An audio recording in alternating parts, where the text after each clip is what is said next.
Today on the newscast, Iran says its war with Israel has already begun. Plus, an explosion rocks a secret Iranian missile factory. Get all the breaking details next.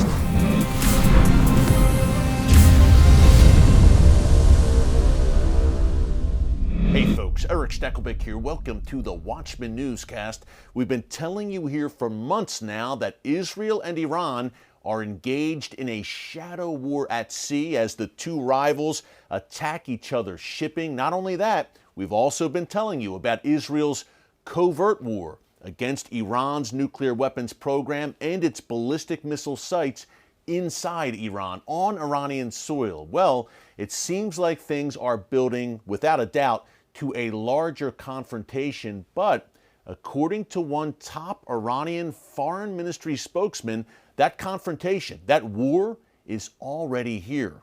Top Iranian Foreign Ministry spokesman Saeed Khatibzadeh told an Israeli publication, Mariv, this week that, quote, the war with Israel has already started. He said that Israel has carried out attacks that were intended to destroy Iran's nuclear program, and Israel has murdered nuclear scientists and, quote, harmed the Iranian people.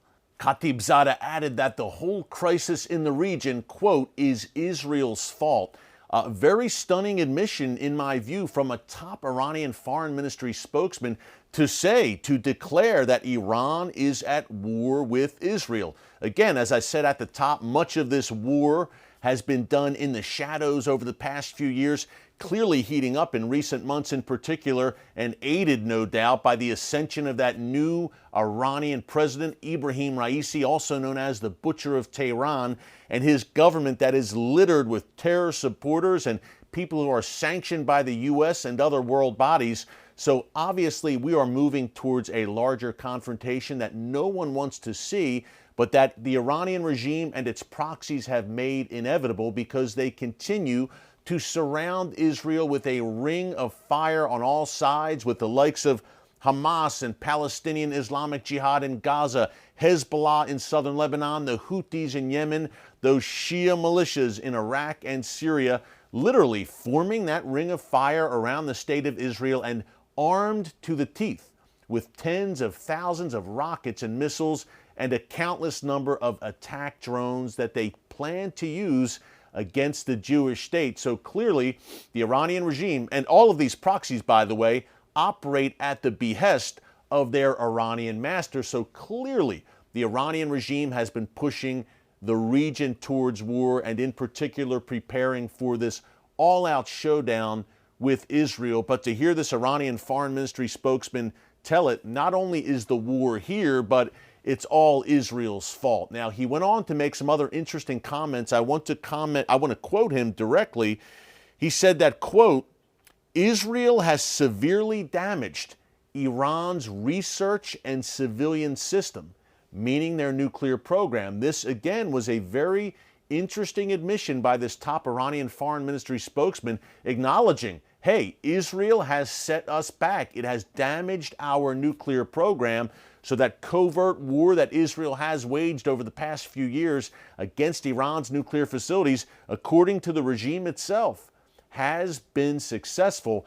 Now, another interesting point to make here, although that Iranian Foreign Ministry spokesman, Saeed Khatibzadeh, came out and said, yes, Israel has damaged our research and civilian programs, meaning their nuclear program, Iran has yet to acknowledge a mysterious explosion earlier this week at what's been described as a secret missile factory outside of Tehran, the Iranian capital, that is controlled by Iran's Revolutionary Guards Corps. And reportedly, according to various Middle East media outlets, 2 members of the Iranian Revolutionary Guards Corps were killed in this explosion, which did major damage to this missile factory. Now, Iran has not been very forthcoming with any details about it. Israel, of course, has not said anything. That is basically Israel's MO when these things happen. But there are some pretty good indicators that if this explosion did indeed happen, and it appears it did, judging by these satellite photos that you see on your screen right now, that an Israeli company captured, not an Israeli government agency, but an Israeli independent company captured these satellite photos. And if this indeed happened, and again, it appears it did, there is a good chance it was part of Israel's campaign against not only Iran's nuclear weapons program, but its ballistic missile program as well. Folks, we've told you many times here on the newscast that Iran is working diligently on these precision-guided munitions, PGMs for short. They are missiles that do exactly what their name says. They hit the target with great precision and great accuracy. Not only does Iran have a stockpile of these missiles and just a large ballistic missile program generally, but the key danger here from an Israeli perspective is that the Iranian regime is attempting to pass these PGMs off to its allies, to its proxies, to that ring of fire that I mentioned earlier, chief among them, Hezbollah. And that is why we have seen so many Israeli airstrikes, including earlier this week along the Iraq-Syria border, inside Syria. They are targeting in particular these PGM shipments that Iran is sending across Syria and into the hands of Hezbollah in southern Lebanon. Now, Saeed Khatibzadeh was a very busy man this week. Not only made those comments about Iran's nuclear program and basically said we are at war with Israel, but he also threatened Bahrain, a Muslim nation which has made peace with Israel as part of the Abraham Accords. Yesterday, Yair Lapid, Israel's foreign minister, visited Bahrain, met with the king and the crown prince. Again, an historic meeting. Iran did not like that very much, to say the least, and Khatibzadeh called this a stain that cannot be erased, referring to Bahrain, a stain on the nation of Bahrain that cannot be erased, to meet with what he called the Zionist entity. So, needless to say, folks, Iran is not very happy about the Abraham Accords, those peace deals that saw Israel normalize relations last year with Bahrain and the United Arab Emirates, Morocco, and Sudan. The region is splitting, and we've talked about the sheep and goat nations here on the newscast. Look, on one side you have Israel and the Sunni Arab nations, the Abraham Accord nations, and on the other side you have that Iranian axis.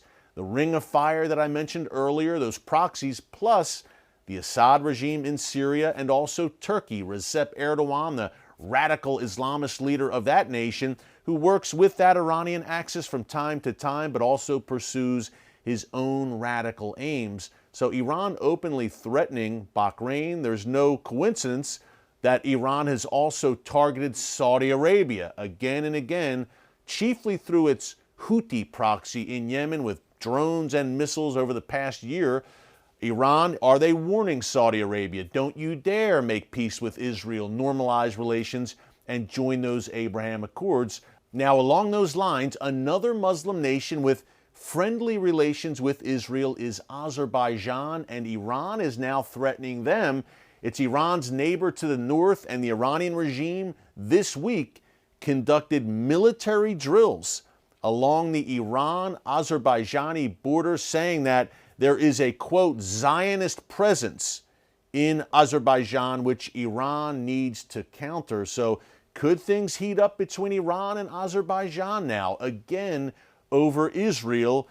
It is Iran and its axis on one side, and Israel and any nation, Muslim or otherwise, that is friendly to Israel on the other side. And folks, this Cold War, we've been calling it a Middle East Cold War, is turning increasingly hot, and you're hearing it straight from the mouths of members of Iran's regime. Fasten your seatbelt, because the prophetic chess pieces are moving on the board. Hey, thanks so much for joining us this week here on the Watchman Newscast. Stay tuned tomorrow, Saturday, a special newscast here about Jerusalem. I'll leave it at that. Some very important developments in God's city. Check us out right here tomorrow on the newscast. Until then, God bless you. And remember, never hold your peace. Hey everyone, thanks for checking out the Watchman Newscast. If you enjoyed this episode and want to see more, make sure you go ahead and hit the like button, click subscribe, and tap the bell icon to turn on notifications for new Watchman Newscast episodes every weekday.